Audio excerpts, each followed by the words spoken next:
It is the first Monday of the month, and we are responding to questions from the listening community. This is Coaching for Leaders, episode 368. Produced by Innovate Learning, maximizing human potential. Greetings to you from Orange County, California. This is Coaching for Leaders, and I'm your host, Dave Stachowiak. Leaders aren't born, they're made. And this weekly show gives you access to the practical wisdom that will empower you to become a better leader. Most episodes, we have an expert guest on to help us to get more tools and resources around how we can lead. And once a month, the first Monday of every month, we open the show up to your questions. If you have a question that you'd like us to consider for a future Q&A episode, I hope you will go over to coachingforleaders.com/feedback and send it on over to us. And almost every month, Bonnie joins me to respond to questions. This month, however, something different, a very special guest. So Bonnie is in the midst of getting back to school and doing all kinds of faculty stuff. She also has some new responsibilities, which are exciting for her, but she's in the midst of craziness in her schedule. And so we were thinking about getting this episode recorded, and I realized this would be a wonderful time to invite a guest in to help respond to questions on her behalf. And so I am thrilled to welcome back to the show Tom Henschel, my friend, and also someone who has a tremendous breadth of leadership experience and grooms senior leaders and executive teams. Tom, if you don't know him and haven't heard him on the show before, is an internationally recognized expert in the field of workplace communications and self-presentation. He has helped thousands of leaders achieve excellence through his work as an executive coach and his top-rated podcast, The Look and Sound of Leadership, my favorite show on leadership. Tom, glad to have you back to the show. Welcome. Well, it's great to be back. I'm, cautious about trying to fill Bonnie's shoes, but thanks. I'm glad to be here. I am going to try not to call you Bonnie during this episode, and we're just going to roll into it. We have so many great questions. You and I have been chatting on these questions a bit, and I can't wait to dive in on this. And so let's tackle the first one here from Jennifer. Jennifer wrote in and said, here's what I'm struggling with. And despite a many frustrated Google search, I've seen little on this topic. How can I avoid getting defensive when work of mine and my team is criticized and questioned? I usually try to do the quote, tell me more, unquote, learning approach, but usually the criticism is about something we're not doing enough of. And for me, it falls under the, I know this is something we're missing, but I can't do it all category. And those I have a hard time addressing and coming out feeling good about and not feeling defensive and dismissive. Do you have any advice or even understanding and fellowship that would be helpful to hear? Tom, what comes up for you when you read this from Jennifer? I love this question. There's really two questions folded in here to me. One is she's asking, how can I avoid getting defensive? And the second part is, how can I just kind of manage the conversation so that I come out feeling good about it? I'd like to start with that second one, which I think has to do, Jennifer, with really how you're hearing this criticism. It sounds like what you're hearing is you're not doing enough of something. I want to suggest to you that that's an opportunity for you to negotiate priorities. So I think it would be great if you have a list. It might be written, but certainly in your head that's really clear of, here are priorities. You're not trying to excuse what happened. You're trying to negotiate. The reason why we're not doing enough of that is because of these other things. Would you like me to reprioritize? I'm happy to reprioritize. So I think you, as opposed to hearing it as criticism, hear it as an opportunity to negotiate and renegotiate what you're working on. The truth is, if somebody's quote unquote criticizing your output, this may simply be feedback of you're doing the wrong thing at the moment or somebody's changed their mind. So I want to suggest you don't take it personally and you really negotiate and advocate for your team. I don't know how that sounds to you, Dave. What do you think? Yeah, that came up for me listening to this as well. And I think that the part for me I hear, and Jennifer, I've been there too with you, is how to not take it personally, because so much of what we handle in the workplace, even though we sort of know logically it's not about us maybe per se, it's hard not to take it personally. When you hear this, Tom, like, what do you tell clients when you're helping them to navigate this around how do you set aside that what might feel like a personal affront or even an attack in some cases, and how do you set that aside? Well, again, I think there are two ways to go at it. One of which is, if this is someone who traditionally kind of reactively takes things personally, I'm going to work really hard on what it means to take things personally. And that's a whole conversation that I will dive into and usually will become a theme in the coaching. So I haven't yet told you how not to, but I just want to say that's one theme. The other is this idea about reprioritizing, getting clear agreements, making sure that you know what people expect from you so that, you don't walk into a room and they go, "Why didn't you do what we wanted?" And you go, "I didn't know you wanted that," right? So that's a separate issue. Going back to the first one, how to not take things personally, I think what's really important is to see if that's actually a pattern in your life. So when the partner that you live with left the cutting board out extended and you bumped your hip on it and you're taking it personally, like, "You did that to me," that's a pattern now. And I think we need to really look at that, because there's what I would call a thinking error in taking it personally. That person actually didn't do that to you. If it's not a pattern in your life and it's just that situation, then I would say, let's really rehearse the situation. Let's talk that situation through. Maybe it's about your relationship with the person who's delivering the feedback or whatever. So I think when it comes to taking it personally, you want to look for the pattern.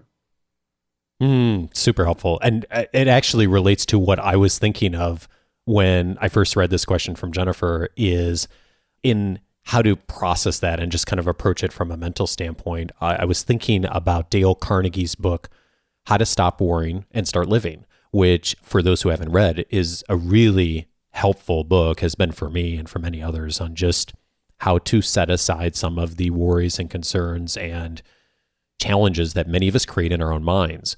And one of the chapters in the book, I forget the title of the chapter, but the principle that the chapter highlights is 2 words from Carnegie.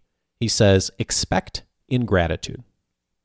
And Carnegie is really good about this in a lot of his teachings, of saying, we should, at least his advice is, that we should approach a lot of situations, certainly in the outside world and even occasionally with friends and family too, of not expecting people to be gratuitous and to be always kind and to always be good listeners. And so many things we talk about in the show, as much as we all strive to do that for ourselves, for others, that for a lot of reasons, some good, some bad, the world does not always approach it that way. And even when they do, it doesn't always land that way for us. And so if we expect ingratitude when it happens inevitably in our lives on a daily basis, okay, well, I didn't expect people to treat me well in this situation. I didn't expect that someone was going to take the time to step in and recognize me. And so for me, I found this to be helpful. If it's just easier to process when that doesn't happen, it's like, okay, I didn't expect this from the world today.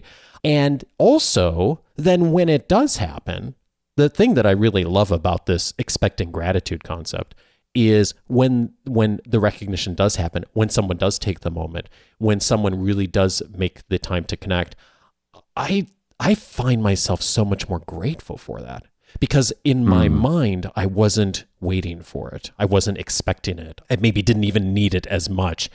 And so just that orientation for me from Carnegie has been really helpful, of reframing how I run into some of these situations of like, well, my boss has now asked me it's going a third direction this week on something. Oh, well, that's just how they are. It's not really about me. It's just how they show up in the world. And so how can I now move through this faster in order to affect change? Oh, I love that. Manage your expectations. That's great, Dave. Yeah. Okay, good. So Jennifer, I hope this is helpful. Let us know what you think when you hear this and what comes up for you. I'd love to hear what you decide to do with this. So Tom, let's jump over to the next question here from Matt. We have a question from Matt, and it goes like this. Do leaders with high emotional intelligence endure self-doubt? Are they more inclined to this and experience overthinking more often? I guess this is okay to an extent, but what are some of the tools to deal with this? Matt, thank you so much for this question. I have to admit, I had not thought about this specific lens that you are asking about this until reading your question of, is there a difference in how we handle doubt as we increase and improve our emotional intelligence? So I'm really curious, like, what Daniel Goleman would say about this. And he's supposed to be back on the show, so we might ask him this question too. But here's what came up for me when I heard your question, Matt. About a week ago, I was talking with one of our Academy members who is several months into our year-long Academy program. And he is slightly earlier in his leadership career than some of the other folks in the particular cohort that he's in. And one of the things he shared with me in talking is he said, I thought, as we started this experience, and as I got to know the other leaders in the cohort and kind of first impressions, I thought these folks have all of this figured out, know where they're going, have all these tough situations kind of mapped out. They have a lot of wisdom and experience. And I feel like I'm the one who doesn't have this all figured out. And he said, now that we're a few months into this, I'm realizing that no one has this all figured out perfectly. And in fact, that there's a lot of doubt amongst many leaders. It's a pattern in our group that we are all struggling with things. Yeah, they're different things. Yeah, they're different topics. People are at different phases of their career, of course. And I thought about that, and I was thinking, I find that true for me too. I certainly have self-doubt now, and I'd like to think of myself as a highly emotional, intelligent person, or at least hopefully above average. But I feel like in some ways, and I'm curious how you feel about this, Tom, but I feel like in some ways I have more of it than I did earlier in my career. More of the doubt or more of the EQ? More of the doubt. I think EQ, hopefully I've gotten better with over time. I do think I've gotten better with.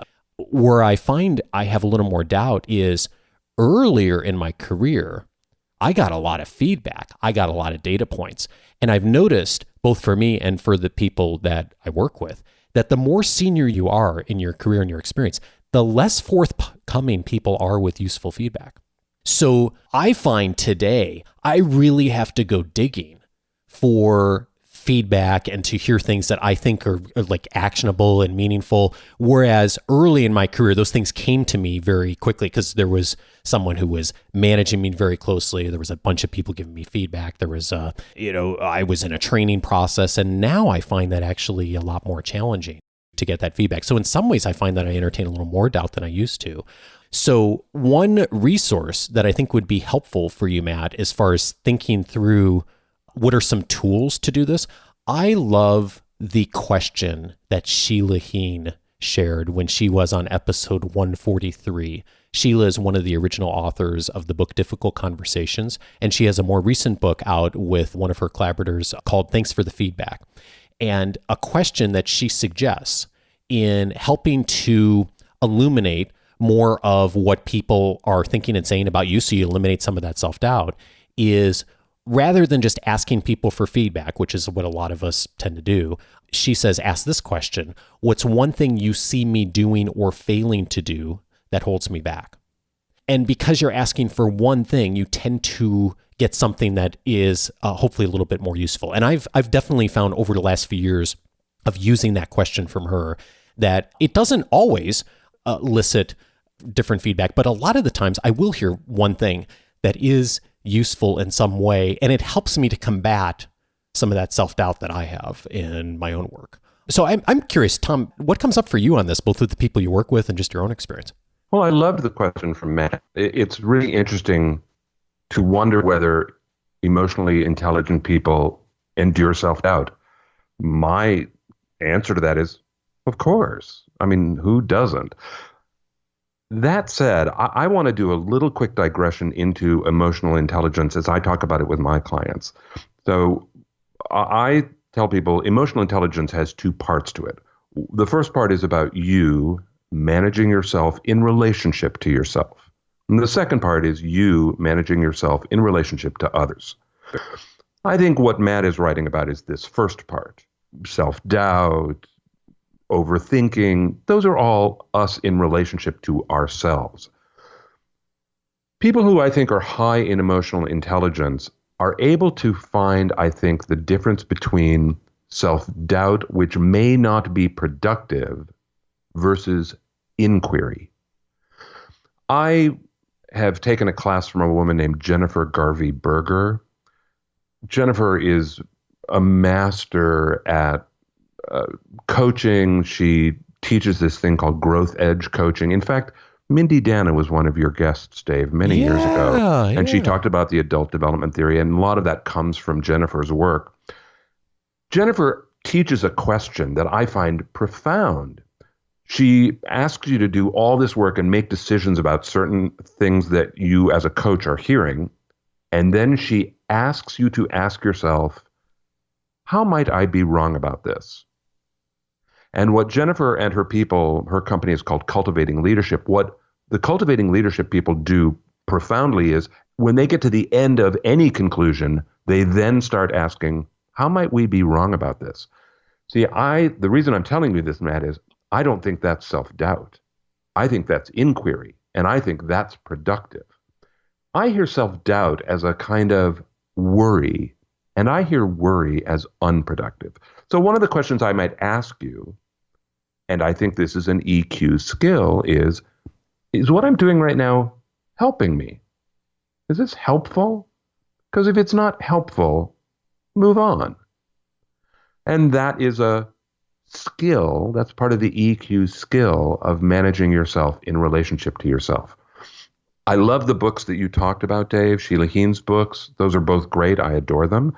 The book that I give people when we're focusing specifically on EQ and trying to grow EQ skills is a book called The EQ Edge. And EQ, for everybody, I think we jumped forward a little bit without saying this. EQ simply stands for emotional intelligence, like IQ stands for intellectual quotient. The EQ Edge, the two authors are Stein and Book. And the reason I like this, there's so many books you could choose from about EQ, but the reason I like this is it's got a lot of actual exercises for you to do. So if this is a concern for you, Matt, around overthinking, self-doubt, getting stuck in that, EQ Edge is going to have some exercises for you to really engage yourself with and help you minimize that, because the way you write about it doesn't sound productive. Thank you so much for the question, Matt. Let's tackle our next question here from Lillian. Lillian writes in and says, my question is on overcoming a challenge of being poorly delegated to by my direct boss and sometimes the head boss with a lack of expectations outlined. I also somewhat sense that I am treated like my younger self since we worked together previously. I'd listened to your delegation podcast episode and appreciate the amount of prep work required. Knowing this information, I can't help but be critical of what I observed at my own work. How do you reconcile a sense of ambition and at times frustration with the missed opportunities of better managing staff, especially when it directly impacts me? How can I influence how work is being delegated to me? Can I create some sort of control around it? Tom, what do you think? Oh, I would love to be in conversation with you, Lillian. Oh, there's so many strands to pick up here. There's so many ideas. I'd like to start with this idea. It's an echo of what we talked about with Jennifer. You, Lillian, talked about a lack of expectations outlined. Then I want to say your job is to get the expectations outlined. Don't go forward without an agreement. Make sure you understand what's being asked of you. If you believe someone is, quote, delegating poorly to you, well, you have part of that. You're 50% of that conversation. So don't put it all on them. You need to say, help me understand, or is this what you're looking for? Or if I bring you this, will that fill what you want? Or, by the way, go and start the project and then come back and ask for clarification. I just want to say, Lillian, I think you have an opportunity to not be your younger self here and show them that you are capable of thinking about your work strategically, thinking about your work proactively, asking for clarification, and getting clear agreements. The second piece that I just want to pick up on, and I'll be brief about this, is you've written a couple times about what people think about you, like that you think they might be treating you as your younger self. If you and I were talking about this, Lillian, I would say to you, what if they are? They may be. You may be right on. They may be thinking about you as your younger self. That's not actually unusual. That happens all the time. And what if they are? How do you want to show up? That's really the only thing you can control. I want to suggest to you that your focus shift from what they're doing wrong to how you want to show up. Why would you like to show up? And if you were going to show up as your older, more mature self, what would that look like? Yeah, you're thinking similar to mine on this, Tom. Lillian mentioned the episode on delegation. It's episode 117. And Lillian, that is the ideal. Of course, the ideal doesn't happen in a lot of cases. And even if we're doing that well ourselves in our own delegation, it's been pretty rare in my career, in the people I've worked with over the years, that I feel like I've gotten a lot of clarity exactly on what I need every time something was delegated. So I'm with Tom of, if it's not clear, I think almost in every situation, we have an obligation to speak up and to clarify. And the three lenses that I think about those things are on delegation is quality, time, and budget. If those three things aren't clear, or one of them is not clear, I think we owe it to ourselves and our people who are delegating to us and our organizations to get clarity on those and to ask.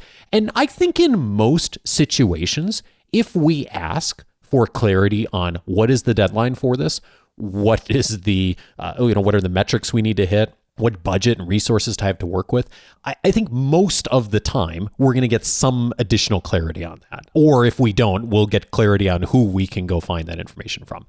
But even then, even in a case where you can't get or don't have a lot of clarity on that, or the person delegating it doesn't have clarity on it, I think that you can also do here's what I intend to do. Or here's what I've heard on these three things. I've heard you say this and this and this, and what I didn't hear is this. So I'm going to aim for this time frame. I'm going to aim for this standard based on what I know. I'm going to aim for this deadline, and here's what I intend to do, to steal the language from David Marquet when he was on the show, and go and to move on that.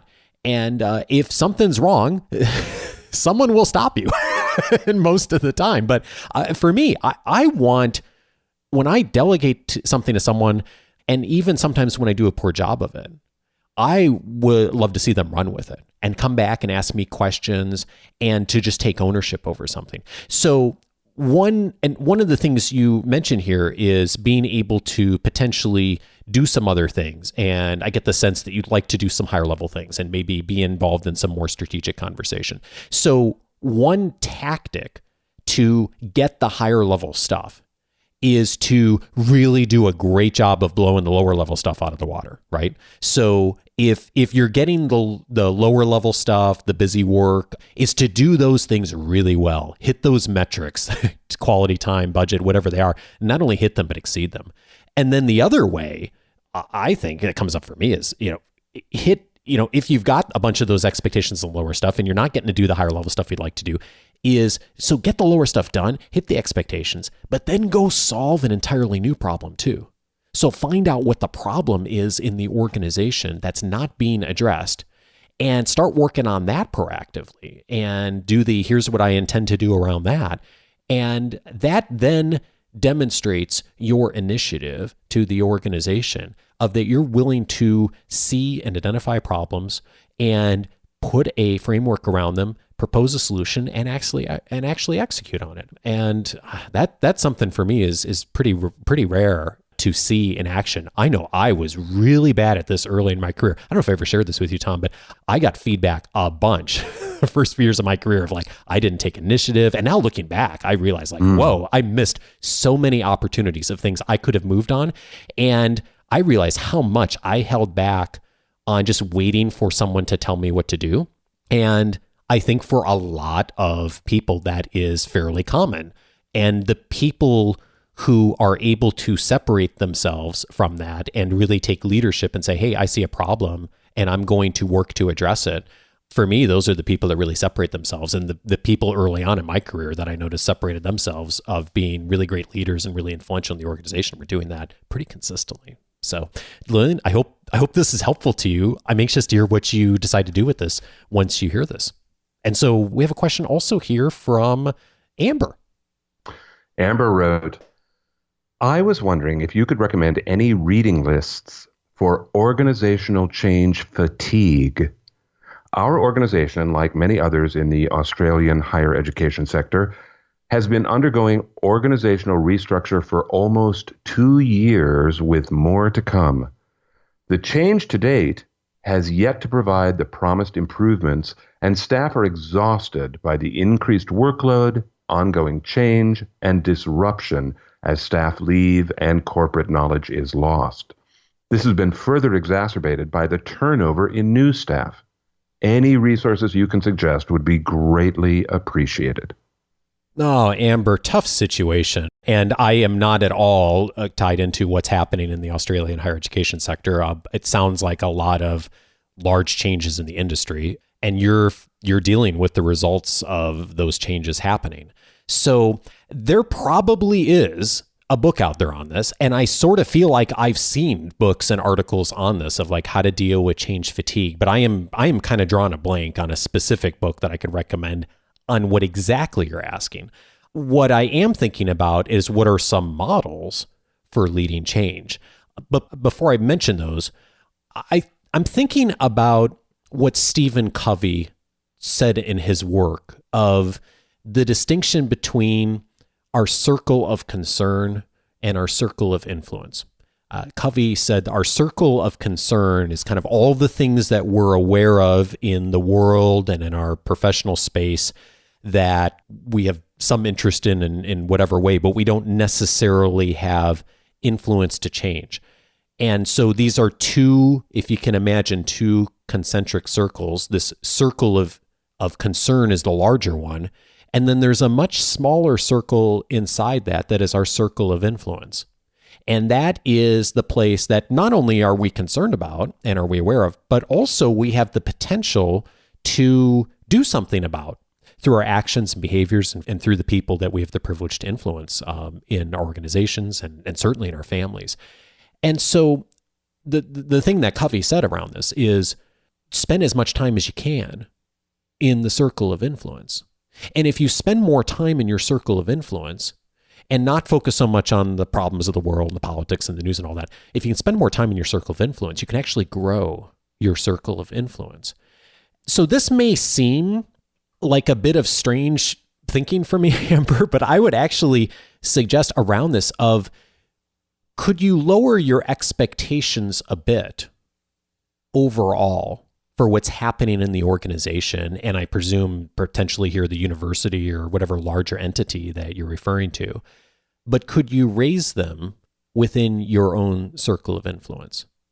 And I say this, and I know how hard this is of going through a major industry change or a cultural change in any organization or industry, of setting aside all the craziness, the bad behavior, all the things that happen around that, and being able to focus on what are the things that you really truly have control over. So for the circle of concern, the bigger stuff, the stuff that's, the larger amount of things out there, could you lower your expectations a bit on being able to affect those?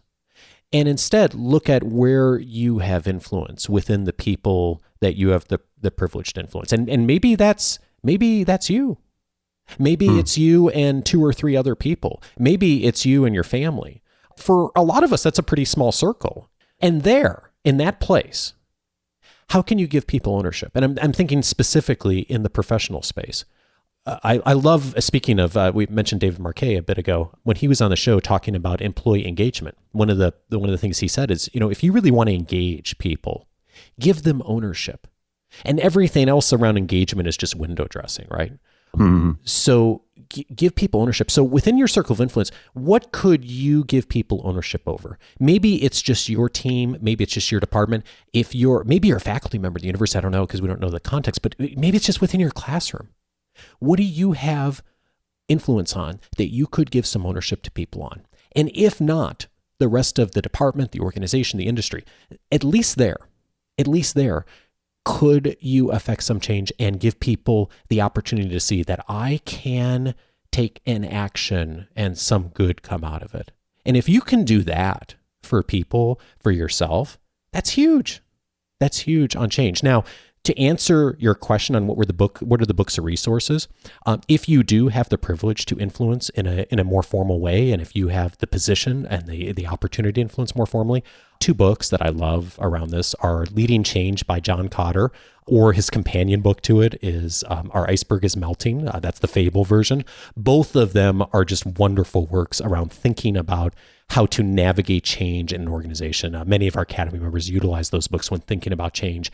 And if you're not familiar with those models, Amber, I think those will be helpful as just as far as thinking about the complexity of it. The other book that I love on this and is coming up for me is Start With Why by Simon Sinek, and just the why behind what we're doing. And I think that's a helpful book for me of thinking about getting and staying into that circle of influence a bit. I certainly thought of Our Iceberg is Melting. That was the first thought I had. And then, Amber, I had a really odd thought.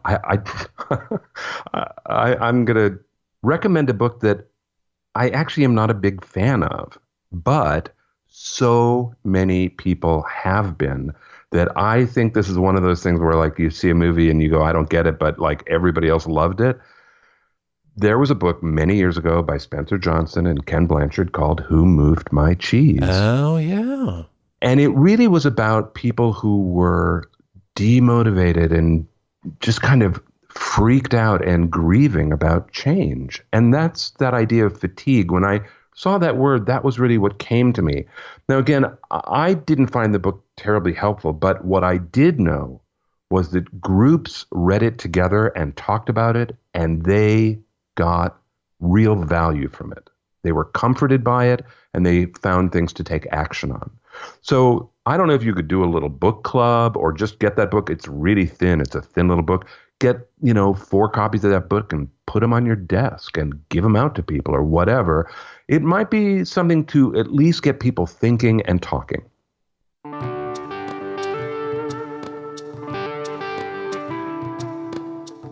Thank you so much, Tom, for stepping in for Bonnie. Bonnie will be back for next month's Q&A show, and Tom's going to be back soon, too. We're putting together an episode on how to facilitate and plan an offsite for your team. Tom has a ton of expertise in that as well, so be watching for that in the coming months. And speaking of things that are coming up, a week from today is the official opening of the Coaching for Leaders Academy, applications at least to the Academy. That is going to be this coming Monday, September 10th. 2018. If you have been hearing about the Academy, wondering about it, maybe thinking about applying, go over to coachingforleaders.com/academy. There'll be a bunch of information up there this week, and then applications officially open Monday, September 10th. So watch for that. And while you're online, I hope you'll check out some of the past episodes that relate directly to today's conversation. One of them that came up in the response to a question about delegation is episode number 117, the 7 steps you follow to delegate work. In that episode, I walk through 7 key steps that managers should ideally follow in order to delegate effectively. If you are someone that is wondering, how do I get better at delegating? What are the big things that I should be doing in order to ensure clear communication, expectation setting, a number of things we talked about in this episode? 117 is the episode to definitely check out. It's also a great episode for new leaders if you know someone who is working on that skill set right now. Also helpful to you, episode 143, I mentioned earlier Sheila Heen's advice, and that episode is titled How to Get Way Better at Accepting Feedback. She was my guest on that episode, talked through a number of strategies from her most recent book. Check that out if you'd like to get better at doing that. Also, a value episode 223, we talked earlier about Simon Sinek. On that episode, we had him on talking about how to start with why. Of course, the focus of probably his best-selling book.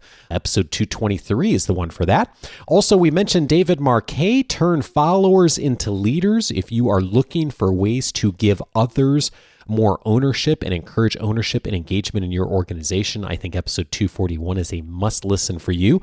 And then finally, we mentioned Mindy Dana earlier, a friend and colleagues of Tom's, and that is episode 273, Essentials of Adult Development. Mindy and I talk through some of the key things to be mindful of when working with people on the stages of adult development, how you can recognize those, and what you can do to think about different ways to lead and communicate based on where people are in those stages of development. So again, that's episode 273.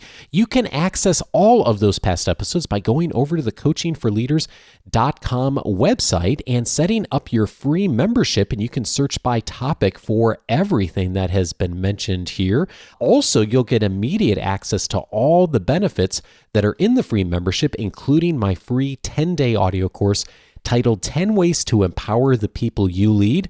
Tom is one of the folks that we feature in that 10-day course, his lessons on coaching, as well as many other experts.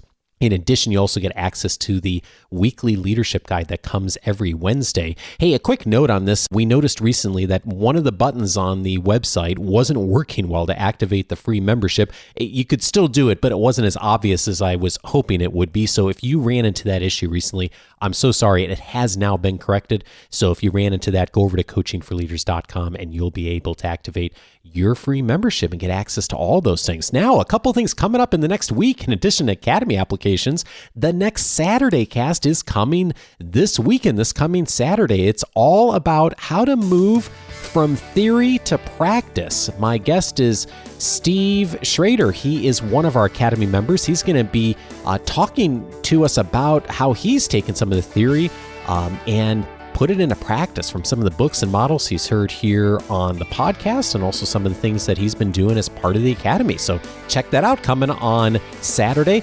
Also, next Monday, Russ Laraway is my guest.